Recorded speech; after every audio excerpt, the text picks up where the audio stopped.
I would like to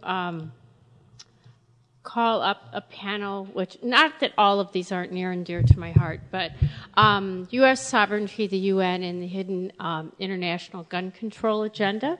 So if I could ask Sylvie and Gary and Sheldon, and there are two people who are tardy right now. I see one of them, but I don't see the other one.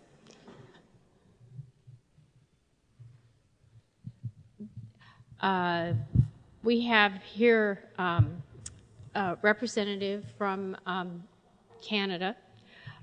We have representatives from Italy. And then we have one of my partners in crime from the brouhaha that we spend our life at in New York. And I want you to know there will be no Versnell Death March at this meeting. So here comes Alan. He is going to start talking about IAPCAR.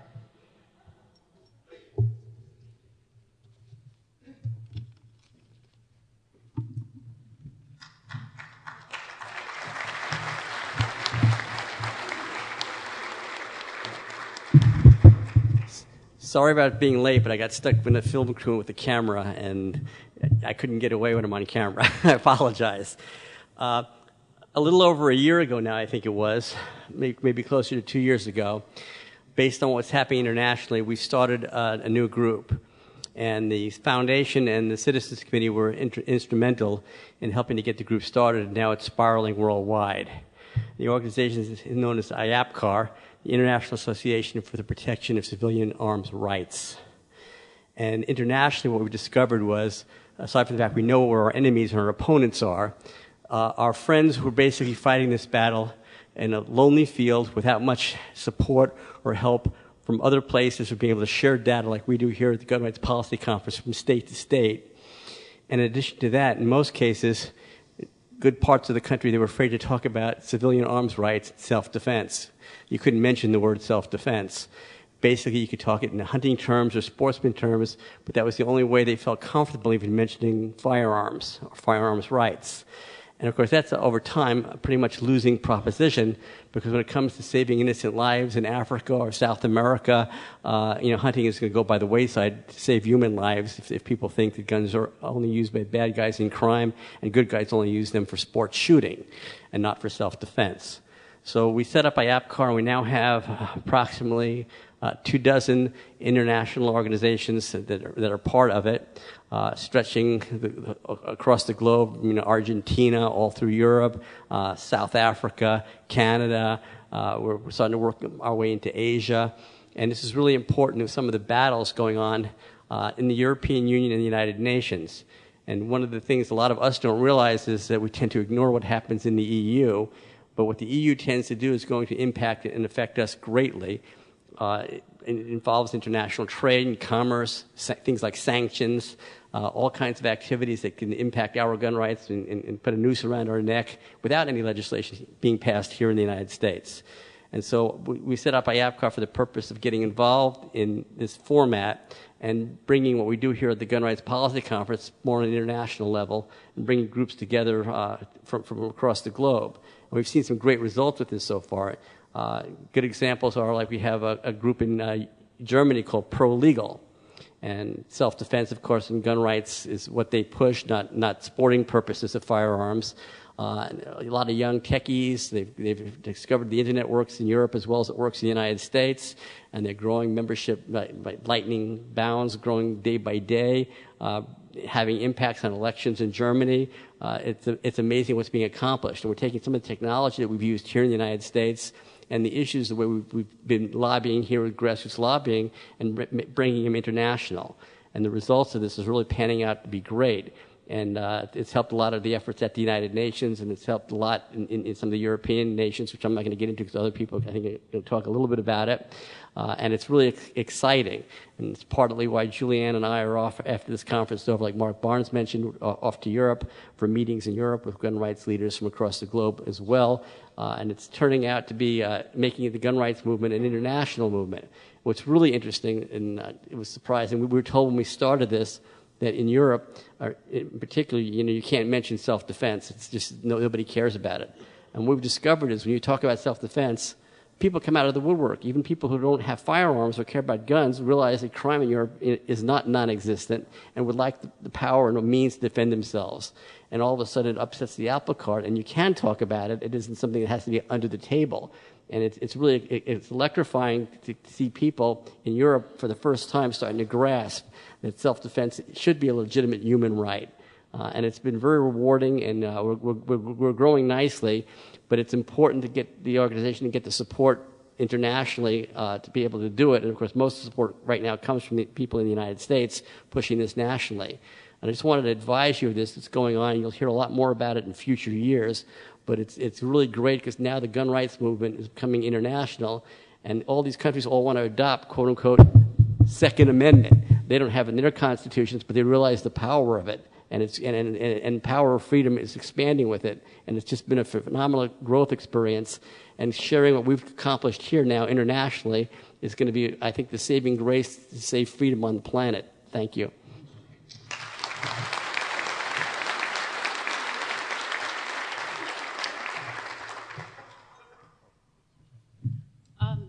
Sylvie and Gary are going to sort of do a joint presentation. I think the reasoning is because I'm not so photogenic as Sylvia is. No, I'd like to first introduce to you Sylvia Gentile. She's practices law in Italy, and she is my lawyer in Italy, as a matter of fact. Sylvia is a staunch supporter of civilian arms rights in Italy. She's the legal counsel for FICIT, which is an Italian gun rights organization. I like to call it the Second Amendment Foundation of Italy. Dr. Gentile has the opportunity to provide legal services for many, many people in Italy. Particularly difficult for some folks to get a license for a gun or to renew a license for a gun because the officials come up with some obscure reason why they don't want to renew. And because of FICIT, if they're members, they can call Sylvia, send her an email, and she will answer them, give them legal advice, free legal advice over the phone or via email to tell them where to go and how to proceed. So anyway, Sylvia, is there anything you'd like to say? Go ahead. Oh. Gary, don't worry. Oh. Sylvia's... He speaks better than me. So. No. Sylvia speaks English very well, and I hope during the question and answer period later this afternoon that you will contact her and talk to her about the stuff going on in Italy. Me, I'm kind of awe-inspired to see and meet a lot of the dignitaries here because I feel a little out of my element. I'm just a simple gun-toting redneck from Texas, okay? Thank you. I happen to be, I heard a lot of folks here talking about concealed carry, and I happen to be a concealed carry licensed instructor in Texas, so I know quite a lot about what's going on there. But I want to talk to you specifically about what's going on in Europe, and particularly in Italy. The situation there is not bad because of the work that FICIT is doing. FICIT was formed about 5 years ago, and I'm one of the original members. I'm a life member of FICIT. And I go to Italy, 2-3 times a year. I put on shooting matches, I give training classes, and I work with FICIT We were there, a year or two ago at the gun show in Italy. Alan and Julianne were there as well, and we were signing up people in a class action lawsuit. That it was the first in Italy for gun rights, and it worked very well, I think. Anyway, FISA has pretty much been mentored by Alan and Julianne. Anytime there was a question on how to proceed, what to do, who to talk to, a simple phone call to them, and they were right there to help us out, give us the right direction. And we've been very successful. Sylvia probably knows more about Italian gun law than anybody else in Italy and does a lot of research. She's, I don't know, in the past 5 or 6 years, she's probably had, 700-800 cases. What's your percentage? How well are you doing? How many have you won, percentage-wise? Almost 100%. Almost 100%. So,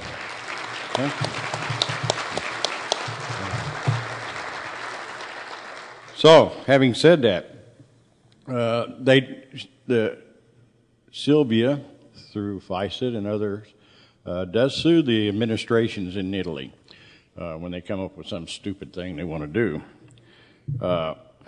For instance, in last year, 2010, she was able to change the law in Italy.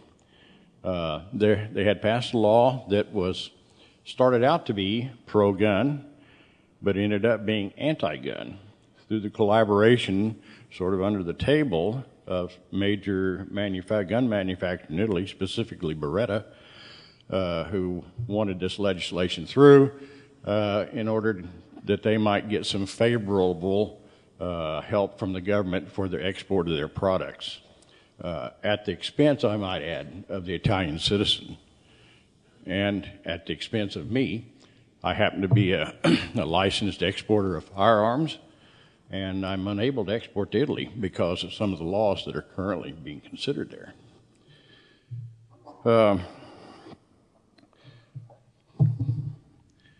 We've been puzzled. Simon and Sylvia's husband, have been telling me about some of the things going on in Italy where they didn't understand why. That someplace here in the United States, let's pick on California, for instance, they come up with some anti-gun legislation, and almost immediately the same thing appears in Italy. Why was that happening? It just seemed too much of a coincidence. And then they discovered that there were some high-level, high-ranking police officials in Italy who were traveling to the States on supposedly, I don't want to say secret meetings, but they were more like classified meetings. And when they came back to Italy, all of a sudden, bang, there was some new legislation proposed or some new regulation implemented. One of these that drastically affects us in the export here, excuse me, is the AR-15s that I was trying to export to the civilians in Italy to use for shooting competitions. They have an edict now that guns that sold to civilians cannot accept the same magazines as a military equivalent.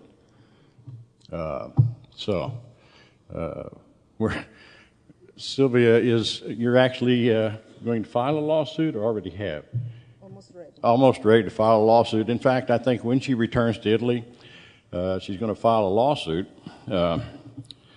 suing the Minister of the Interior of Italy for violation of free trade agreements. And hopefully we'll be successful with that. Often these anti-gun resolutions, regulations, whatever, are not consistent with the current laws in Italy.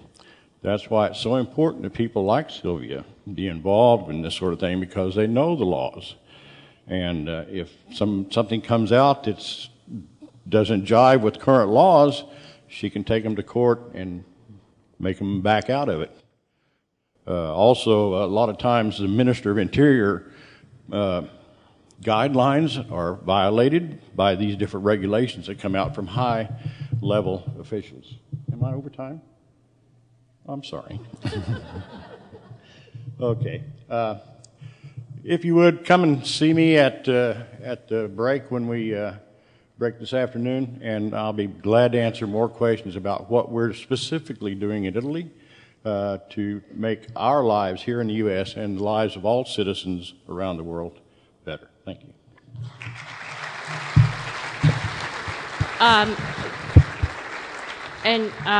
You two will be at the reception tonight also. Yes. So they can tell you a lot that is going on, and a lot of this also, it grossly affects the import and export. So this is very important to industry and individuals. Mr. Clare, could I ask you to come, our northern neighbor? Thank you. Thank you very much, Julianne. Thanks very much for the Citizens Committee and the Second Amendment Foundation for giving me the opportunity to speak with you today. I come from Canada, up north of the 49th, a country that's had all sorts of trouble. And I bring greetings from my friend and colleague Gary Mauser, who couldn't be here today because he's off to the World Forum to help defend your rights and ours in Canada on guns. And he wished he could have been here today, but he couldn't. Anyway, Canada, according to Ken Epps of Project Plowshares, is a country that is hampering the efforts to forge a comprehensive arms control regime. Well, I was very glad to hear that, because prior to that comment, Canada's been doing everything it can to promote a global arms control regime. However, on July 14th of this year, the Canadian delegation sought changes to the UN Arms Trade Treaty. We sought to include a declaration that, among other things, wanted to reaffirm that small arms have legitimate civilian uses, including sporting, hunting, and collecting, and sought to exempt ammunition from the treaty. It didn't go as far as I would like, and probably most of you in there, but that was a pretty big step for a Canadian delegation at the UN, because we have a huge bureaucracy that actively fights those kinds of things getting on the table in our country. And that is a really nasty bit of work, that arms trade treaty. It's been slithering through the labyrinth of UN politics since 2006. The ATT, the Arms Trade Treaty, is strongly pushed by the United Kingdom, Japan, and Scandinavian countries. Much of the debate on the ATT has taken place and will continue to do so at side tables and in the back rooms. They're often closed to people like us, non-government organizations and outside observers. And Canada really surprised everybody by being critical of the ATT, and I'm really proud of that, and I think that I would really like to see the United States delegation join us in that effort to stop the Arms Trade Treaty, something which I think was rather weakly taken place there. Under our new majority Conservative government, our Prime Minister, Stephen Harper, he's not a knee-jerk supporter of UN initiatives, or current political fashion, as you might call them, whether they might be the Arms Trade Treaty or things like Kyoto and so on that he's been resistant to. And our Foreign Affairs Minister, John Baird, has already signaled that Canada will not support that treaty. However, there are considerations at home, and we do have a constitutional monarchy and a parliamentary system, and that means we have elections. And we have a lot of people who aren't on side with the people in this room and the people that I represent in the National Firearms Association and Canada's recreational firearms community. We have a lot of what we call progressive ideas dominating our country, and gun owners need to do more at all levels in order to promote more free-thinking ideas. And international pressure for civilian disarmament is not something that's going to go away easily.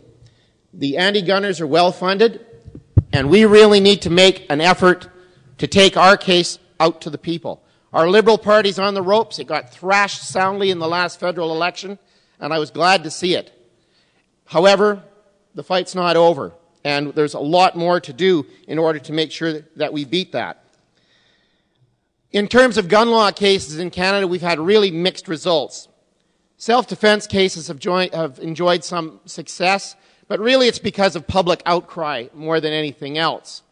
The people aren't putting up with people who are doing what anyone would normally do to protect their homes and families and neighbors and being charged for it. The case of Laurie Manzer in Nova Scotia, who was defending his neighbor by helping to arrest a couple of repeat vandals with an empty shotgun of all things. He had the shells in his pocket in case he needed them. Laurie's a veteran, and he knows how to handle firearms responsibly and safely, although I would encourage him, if he's going to really use them for self-defense, he probably could put a few rounds in the chamber. But nonetheless, he went out there to do the right thing and found himself dragged through a ringer at court. It's not a good thing. He won his case on a technicality. Personally, I'd like to have seen it gone forward and established some good precedent. That didn't happen. We provided some support to Laurie, gave him some case precedent, and backed him up. We've also helped people fight the safe storage laws in Canada, which are a real impediment to self-defense. It's a terrible, terrible thing. Recently, we supported machine gun collector Barnes in Toronto by supplying witnesses and material to help them out.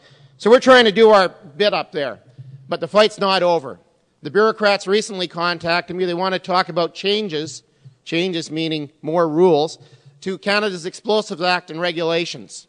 Well, I've got a meeting slated in about a week after I get home with the chief of the Canada's Explosives branch and his head of the head person who's trying to regulate the changes to the Explosives Act, because this will affect people hand-loading ammunition.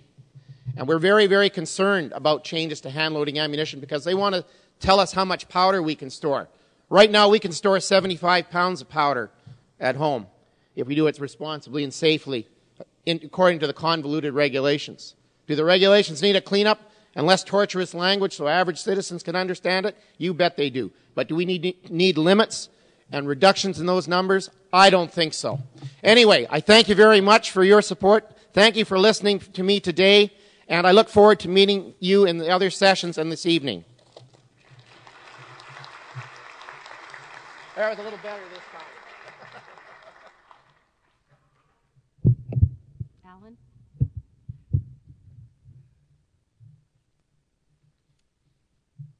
Thanks, Julianne.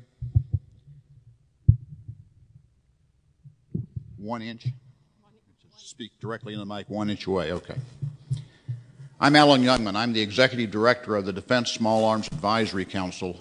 We're a trade association made up of most of the U.S.-based military firearms manufacturers. I appreciate the opportunity to talk to you briefly about international initiatives that involve your right to own and bear small arms.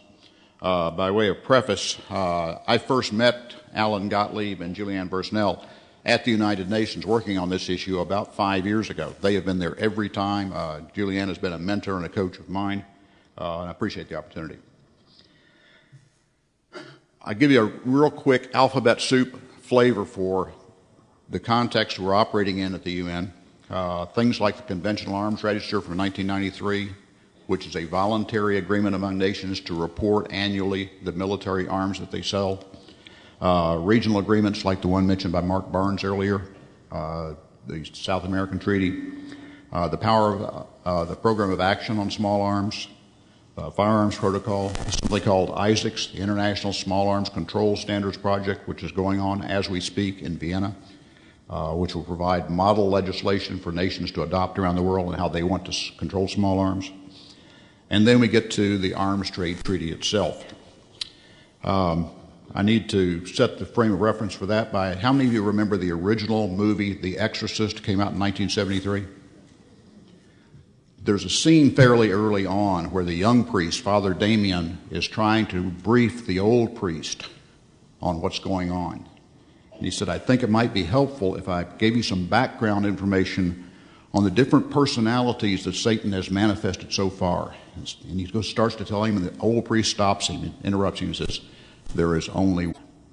All these other programs come together. It's the same theme, and that's the one that's coming forward in the Arms Trade Treaty. First, we need to establish the factual context. Despite what 99% of the rhetoric, both internal to the UN and external to the UN, would suggest, it's not a small arms treaty. It's a conventional arms treaty. It's should start out to deal with tanks, artillery, combat aircraft, combat naval vessels and things like that are already covered by the conventional arms register. Second, despite what you may have read or heard, it has not been written yet. Now, there are private drafts. There are a lot of groups that have their wish list for what would be in it, but as far as a document that says this is the draft arms trade treaty, it doesn't yet exist. However, all of the discussions over the last 5 years, there have been 2 lengthy working groups, 3 preparatory committees, with a 4th one coming up in the next few months. Every time certain themes keep emerging. You've got 193 nations there, most of whom don't participate very much in the discussions, but the ones that do keep coming back to the same themes. So it seems very likely that the text, when it is drafted, will include certain things. One is it'll require all nations to adopt export licensing regulations for conventional arms. Now, the United States already has the toughest, strictest, most arbitrary, capricious, unpredictable, difficult to deal with export licensing regime in the world. That's not likely going to change. First-hand witness, amen here. I mean, in dealing with, I'll digress for a second, in dealing with the State Department office that issues export licensing permits, I made this statement several years ago. If one of our customers or one of our clients ran into that kind of behavior from a foreign government official, we'd assume they were waiting for a bribe. But the second thing the treaty is likely to do is define arms more broadly than those 7 categories I mentioned a minute ago. It will almost certainly include small arms and light weapons, which are not currently required under the conventional arms register. Something else it will do, it'll be legally binding. You need to understand that a lot of treaties coming out of the United Nations are what they call politically binding, which means we really wish you would follow them, but you don't have to. Legally binding means it becomes a legal document. What's it supposed to be about? It's supposed to be about international trade. That was the frame of reference, the term of reference given to the committee for drafting it. It should be about regulating the legal trade in arms and thereby combating the illegal trade in arms. The problems that were laid out to provide the justification for beginning the process, we think about Victor Bout, the Russian arms dealer with the unmarked cargo aircraft full of AK-47s being flown to Africa in the middle of the night and sold to some warlord. That was the kind of thing this was supposed to be getting at. And the way we get at it, we're requiring all nations who sign the treaty to adopt really tough export licensing regimes. But if you want to find out what it's really about, you ask the question normally asked in European criminal investigations, which is cui bono, who's benefiting from it? And that starts to give you an idea of the flavor for the thing. Non-governmental organizations, NGOs, have a tremendous amount of influence in this process. Some of them are very well funded by people like George Soros, but also funded by the United Kingdom and the European Union governments. They coordinate, they organize, they fund efforts within various nations to try to pursue an anti-firearms ownership agenda. They're kind of like the Joyce Foundation or maybe Al-Qaeda, sort of an umbrella funding conduit.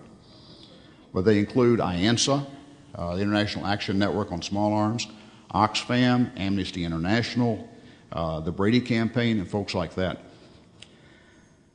Their basic argument is that every illegal gun started out as a legal gun. So the way you tackle the problem is you go after the legal guns, and then they can't get into the illegal market. That's the bumper sticker they use, and it's very effective in some places. But they are the public face of the anti-gun movement within the international community. Not so obvious is the European Union's role. What they seek is a harmonizing of all the international export-import regulations that deal with arms because they think it'll be good for business. But they've also proposed a broader definition of arms, not just combat aircraft, for example, but any aircraft that could be used for military purposes. What's that mean?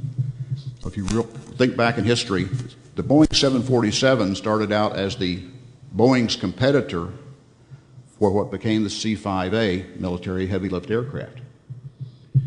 Is a 747 a military aircraft? Under some definitions, it could become one. What does that mean? We'll come back to that in just a second. You also have various third world governments for whom, with various different agendas. Mexico, of course, right now is a major pusher of the Arms Trade Treaty for very particular reasons. The U.S. position from 2006 when this was first discussed and through 2008 was to oppose the treaty. Respect for the Second Amendment was part of that, but the larger underlying reason was any nation that wants to stop exporting arms to places they shouldn't go can simply stop exporting arms to places where they shouldn't go. It doesn't take an international treaty to do that. We've done it.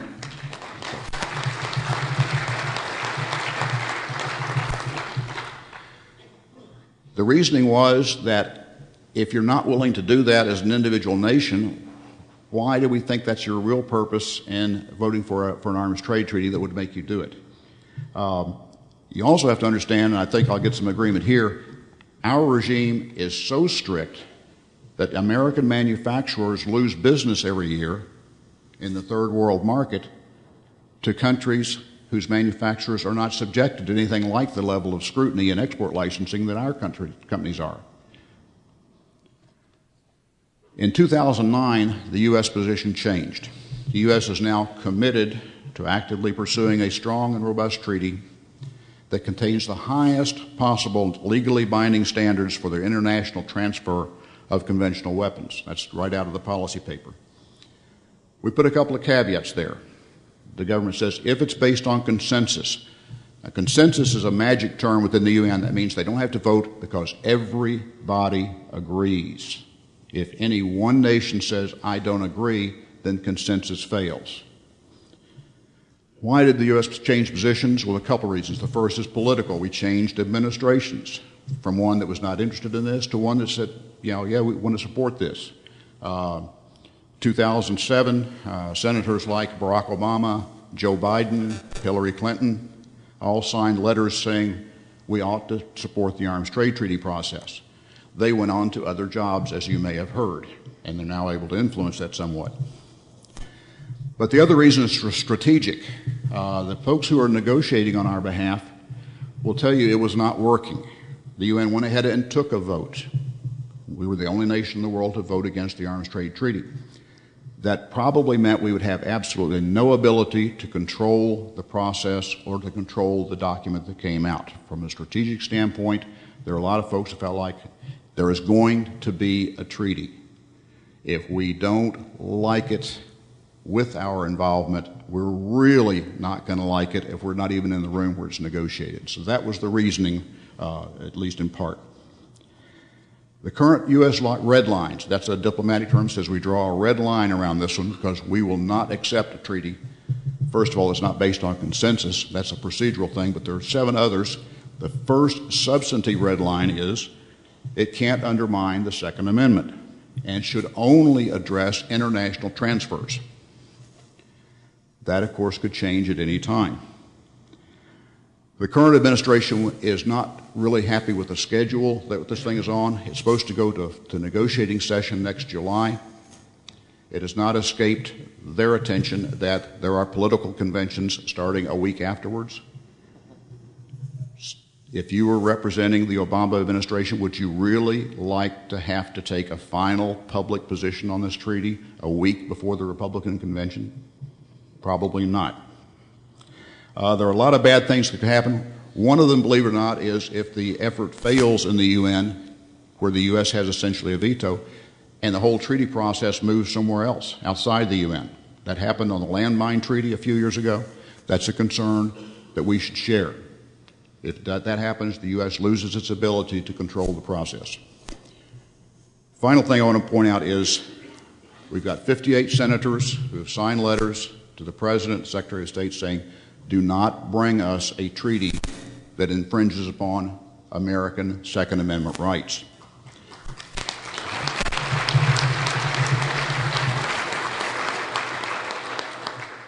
We need to remember that. We need to hold these people's feet to the fire. The most critical place to defend against a treaty like that is in the Senate, but there's other places as well. We need to defend forward. Engagement within the UN is part of that process. What can you do? Stay informed. Arguments based on fact are a whole lot harder to refute than arguments that are not. Second, support organizations like the Second Amendment Foundation. The session at the UN in July was really important for a couple of reasons. One was the NRA presentation. That really got a bunch of people's attention. But the other thing that's happened there really that's been so important, Heller and McDonald.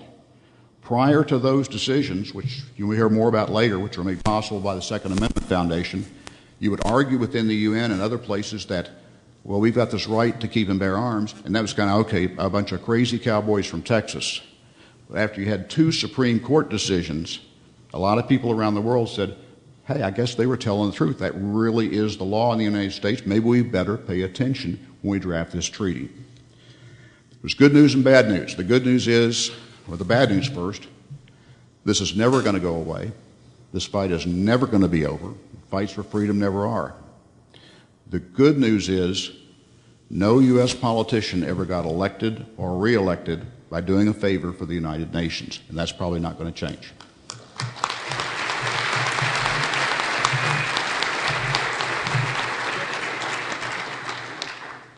And with that, I'd like to thank you all. Alan and I will be back at the United Nations at the end of October for the first committee meetings. Then we will be back there in February when they're supposed to be putting together the final touches on the ATT, where they're really very behind. And then we will be back there for a really long time next July. And then after that's done in September, we go to the small arms meeting. Anyway, I want to thank everybody now, tell you that the hotel is putting out lunch. If everybody would just stop for a minute. There are 4 choices for lunch. We hope we have your first choice there. There are box lunches, roast beef, turkey, bacon, a Cobb salad, or vegetarian. So we're going to have you hurry out there, get your lunches, and bring them back here to your seat, because we are going to start a very, very active awards luncheon at noon. Thank you. Somebody just pulled your lunch.